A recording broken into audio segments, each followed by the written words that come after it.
السلام عليكم ورحمة الله وبركاته. kusoo dhawaada cashirkeenii sideedaad ayaan filayaa. Customer orderkii baan wadnay, designkii ama UI-gii baan sameynay, submit buttonkii baa noo hadhanaa. Xaggana cutubkii shanaad baan dhameynay cashirkeena, so I'm gonna highlight it. Kii u dambeeyay oo ahaa customerka in lagu daro, maadaama oo macluumaadkii aan ka qaadnay in customerka lagu daro ayaynu rajeynayna inaan sameyno insha Allah. Waxaan sameynaynaa waa very simple, wuu fudud yahay. Controller cusub baanu sameynaynaa, controller cusub oo la yidhaahdo add, ama actually maadaama aan order haysano, I think orderkaasaan ku koobnaan, we don't need controller cusub. So orderkeeni orders method horta post aan sameyno mayna dhamaynba. Post new order markaan sameynay, postigiisi baa inaga maqnaa, cafwan waa iloobay. So postigiisii waad garanaysaan, waa iska fududahay. We will have to do a couple of things, and this will be a little bit tricky, but inshallah ta'ala I'll do my best and idin soo faahfaahiyo. All right. Okay, so waxaad qoraysaa method cusub oo post ah oo wata validate anti forgery token. Kan wuxuu ka caawinayaa inuu security-ga iyo hackerska uu formkaada, tusaale ahaan this form oo markaa soo buuxisid, inay hackersku ay wax dhexgeliyaan, wax koodkooda ah uu ka ilaalinayaa. So validationku ka mid yahay action new order, wuxuu u baahan yahay customer order, because formkan lasoo buuxiyey ayaa wuxuu yahay customer order. Okay, how do I know? Idaan tago new form, korkaa kore waxaan ku qoray modelkii wuxuu ahaa customer order. Okay, so back to this one. Now waxaan leeyahay if model state is valid. Okay, and calaamadiisii meesha hoose taallaa waa kan.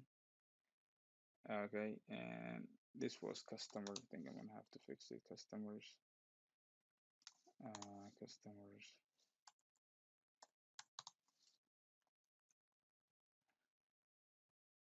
Okay. Mise modelkeena muxuu ahaa model, what is modelkeena? Order buu ahaa, order. I was order. Order buu ahaa. Kan muxuu ahaa orders. Okay. So if model state is valid, calaamadan slashka aan jira master teedi kala waatan halkaas taallaa hoose. Then aan idin kala jabinayaa hadduu wax walba okay yahay. Hadduusan okay ahayn, view-ga tag customer ID-gii, customer order-kii dib ugu celi page-kii. Waa soo marteen validation-ka. Database customer add customer. So customer kan bahalkan la yidhaahdo customer order-ka labo shay buu inoo hayay, customer-ka macluumaadkiisa iyo orderkii cusbaa macluumaadkiisa. So customer-kii cusbaa isagu customer table-kan tagnay, waan ku daray database-kii safe baan idhi. Shaqada hore waxaa qabtay customer-ka in database-ka lagu daro. Now tii dambe waaye oo ah in orderkii lagu daro order stable. So kow horta waxaan u baahannahay customer-ka cusub ee hadda lagu daray orderka cusub inaan soo helo database ka soo helo. So waa kan maxaa la database-ka add service add customer order service ID-gii la socday ee halkan lala soo diray. Formkeeni halkan aan hide ka dhignay, waa kan hide aan ka dhignay, aan soo raacnay formka. Soo hel hadduu service-ka service jiro oo runa yahay oosan weli dhammaanin, waxaa tagtaa database-ka add.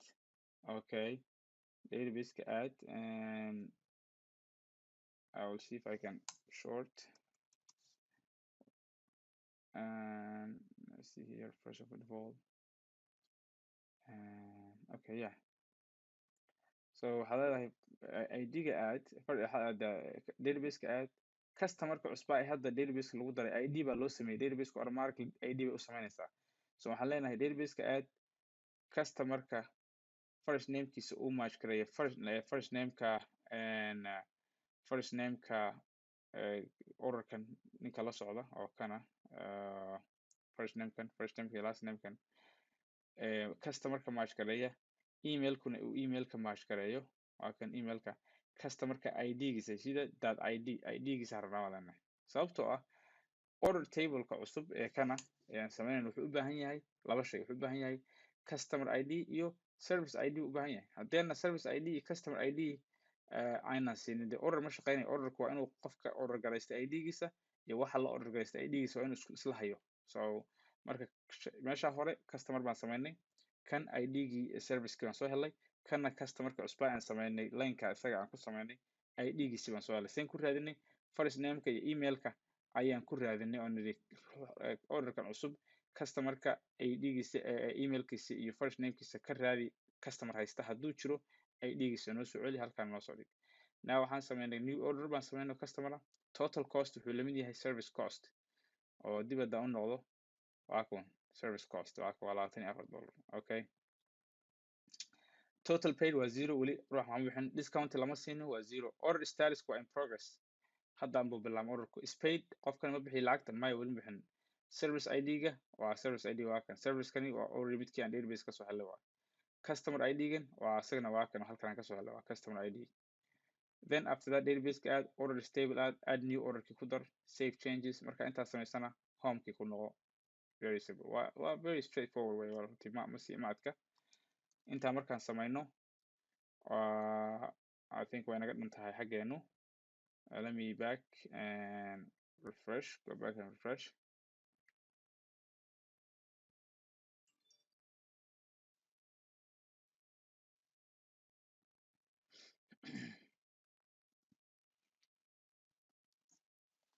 waan isku daya cashirka inaan dhameeyo kan inaan ku koobaan isku dayaa. So okay, test aan laho ama qofkan cabdiya gelgeli, Toyota iyadna gelgeli, Highlander geli, 2020 geli and whatever. Okay, so submit it.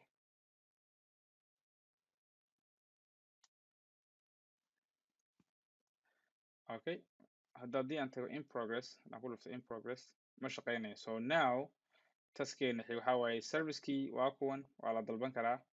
Customer-kii markuu ku dhuftay order waa dalbaday waa kuliyey, laakiin waa inaan aragno in progress statuska orderku meeshuu marayo. Marka u horeysa waa in progress, markii lacagtu bixiyana waa complete. labadan hadda inaan ka shaqeyno waaye.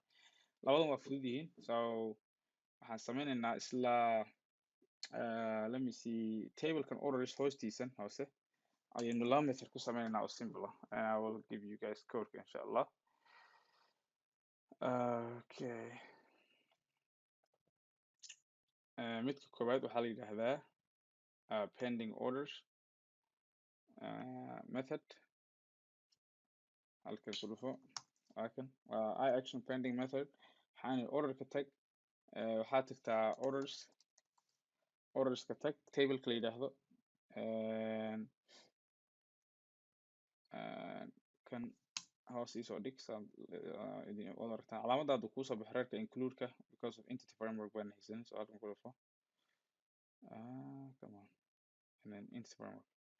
So waxaan leeyahay orders tag database-ka tag tableka la orders meesha statusku in progress yahay iisoo celi include-na kuna soo daro waxa wixii customer order garaystay shayga isaga ah. So what that means markii aan halkan sameynayna fiiri orderki waxaan ka dhignay in progress. Remember orderka cusub automatically statuskiisa waa in progress. So halkan waxaan leeyahay statuska orderka in progress meesha ah iisoo celi una dir page cusub la yidhaahdo pending orders and I'm gonna right click and now create this page. Page-ka marka wuxuu ku tusayaa only orderada pending-ga ah. Pending orders buu ku tusaya wax kale kuma tusaya. Okay,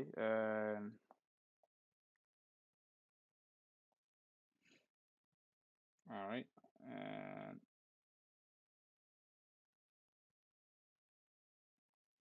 soo baxay sida caadada ahayd korka kore ayaynu gelinaynaa modelkeena. So model waa list of orders way, list of orders.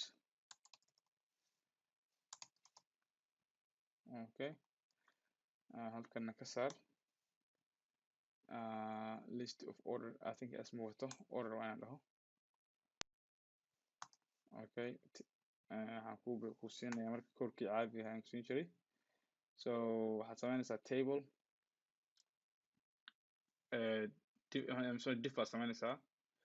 Divkaasi div kalaad sii dhexgelinaysaa aan yaryareeyo diffkaasi marka diff la yidhaahdo header pending ayaad samaynaysaa, and then diffkaasi hoostiisa ayaad diff kale ku samaynaysaa la yidhaahdo card body right here. diffkaas card bodyga dhexdiisa waxaad ku samaynaysaa diff kale la yidhaahdo card text. diffka text dhexdiisa waxaad ku samaynaysaa guess what, tablekana waxaad siinaysaa classyadii tr-diisa waa kuwan, phone, year, all that stuff. bodygiisa waa kan, for each loop you loop through all of them, and halka kani yaa yar kisto triga, marka I have to explain to you insha Allah. halkan meesha waxaan leeyahay if customer total paid, qofku lacagta uu bixiyey iyo discounting aan sameynay haddii ay ka weyn tahay total cost, oo tusaale ahaan shayga la iibinaya waa $20, qofku wuxuu bixiyey 16, waxaanan maxaan ku rahdaayey aan siinay $5. haddii ay ka weyn tahay ama equal dheh ama la eg tahay cafwan, haddii ay ka weyn tahay ama la eg tahay oo lacagtu bixiyey iyo discountiga marka la isku daro waxaa weyn ama badan wuxuu bixiyey, waa wuxuu lagu lahaabaa yar, manaha total markaasi balancega qofkani waa 0, waxba laguma laha.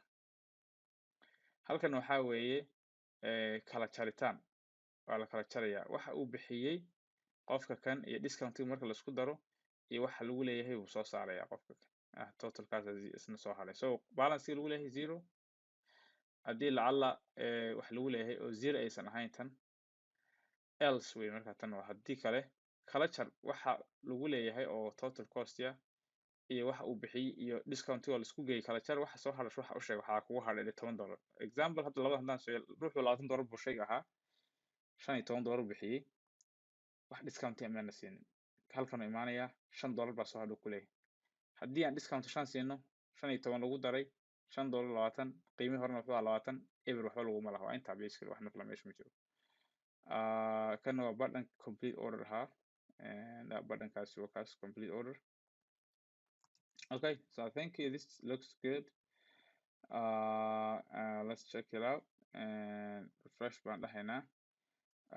layout-keena waa inaan wax yar ka bedelo, wax yar, so layout-ka taga hadduu weli idin furan yahay, haddii kalena xagan ka furto layout. kuwan hoose ee in progress away, progress-kan waa inuu aado orders controller, xagan waa inuu aado not that one, sorry, kan orders controller, pending waa orders, kana waa orders. all right, I think that's all. all right, refresh day.